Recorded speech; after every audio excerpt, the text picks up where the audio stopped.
Welcome back and thank you for staying with us. Now, more political parties are being launched in South Africa as the 2024 general elections approach. Today alone, two parties, Rise Mzansi and Rise South Africa, were launched. And last month, former Action SA's Gauteng leader Bongani Baloyi also announced his new political party, Xiluva. Now, numerous political parties, is this what South Africa needs, and will this see more citizens voting? Let's discuss this now with political analyst Sandile Swana. Mr. Swana, thank you very much for your time here on ENCA. What do you think? Is this democracy at play, or will it make things more complex? Oh, thank you, Emma Seford. The situation that we are facing now is what I would characterize as a free-for-all, in the sense that every other South African who's got the capacity would like to be a representative of themselves and whatever limited group of people that they can summon around. So the collective, bear in mind that by 2004, the ANC had 70% of the vote, about 69.69% of the vote. So from the time of democracy, 1994 to 2004, in a 10-year space, actually one political party was becoming overwhelmingly popular. But once they then veered off into criminality, corruption, and all the favoritism and other things, then they started to break. Splinter groups started to form all over the show. That is not to say splinter groups did not come out of the DA, because the DA is also not doing well. It's also producing its own splinter groups. But the characteristics of these new parties and the splinter groups is a situation where every other South African out there thinks that they can better represent themselves. Nobody is trusting the so-called main political parties anymore. So that is really the situation. The democracy is fracturing, and then the political party representation is fracturing. And that is not necessarily a bad thing, because the political market does need to be competitive. I don't agree with this view that the political market must be consolidated. Let it fracture, let people compete freely, and let people represent their true opinions in the political space of South Africa. I mean, that's what it says in the Freedom Charter, that we do have the freedom of forming political parties if we feel we have the ability. So, you know, in 2021, I think it was about 600 political parties that were registered with the IEC during those municipal elections. Obviously, this time it will grow. So it looks like we're going to probably be more like Nigeria, which also has the reputation of having a lot of political parties, which that country says can be confusing for the electorate. I don't think there's any confusion here.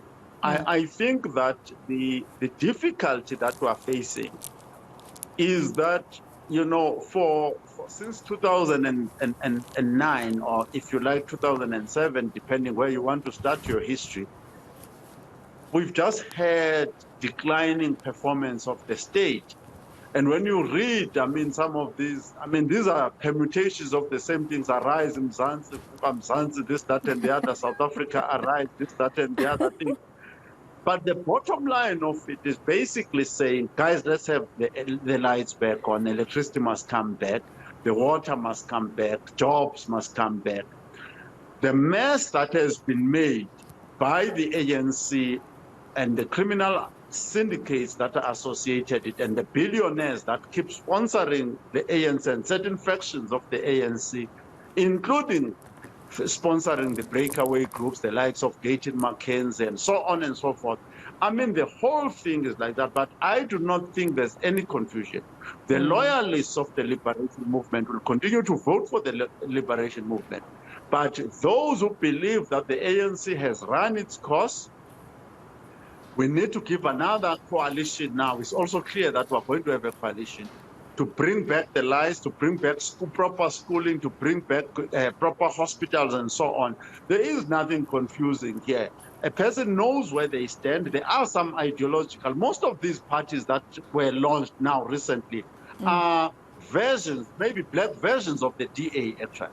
And that's what I was coming to, actually, Mr. Swana, that, is there even any difference, really, with the new political parties that have been formed and the leadership in those political parties? Because essentially, these political parties are breakaways either of the ANC or the DA.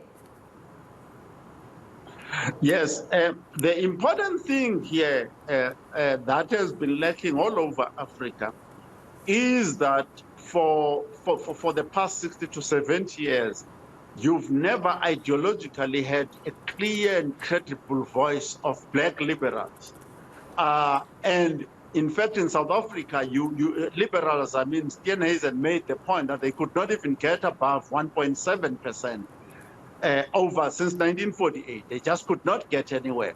So the formation of these little parties, the Action SAs, these Mzansi and South Africa Arise and all this, is now the emergence in some sense of black liberalism, which has not been there. I don't think there's anywhere in Africa where there is credible black liberalism. That is coming up. And this arises at a time when the ANC and Helen Zille made this point that the ANC has got no ideology other than the practice of crime and corruption and things like that. There is no political ideology. The only parties with political ideology would be the DA, the EFF, and Freedom Front Plus. Maybe to a degree the IFP. But generally speaking, the ANC has made us to enter into an area where you don't even need a political ideology to be in politics. Just lastly, Mr. Swana, I spoke to Snuki Zigalala of the ANC's Veterans League. He believes that the ANC will get 51% and up next year.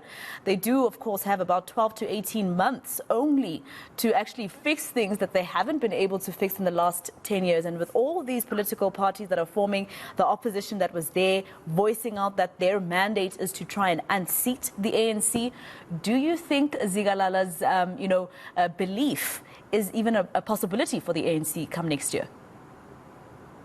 Yes, unfortunately, Snuki Zigalala has a history of ignoring hard facts and science. When you look at the graph of the ANC from 2009, in every election, whether it's national or local government election, overall they've been declining. Their own surveys internally commissioned by the ANC, by their own advisor, have told them that they are headed towards 40%. So I am no longer even involved in those debates about whether they'll get above. We talk about between 45 and 40%. So Snuki Zigalala is just that could be just a prophecy of some kind, of spurious prophecy. Well, thank you very much for your insight. Political analyst Sandile Swana. It's going to be a very interesting 12 to 18 months with campaigning. Remember that the Constitutional Court also made sure that government does make an amendment bill, an electoral amendment bill that also includes independent candidates. So ballot papers next year will be far more interesting than they've ever been in South Africa.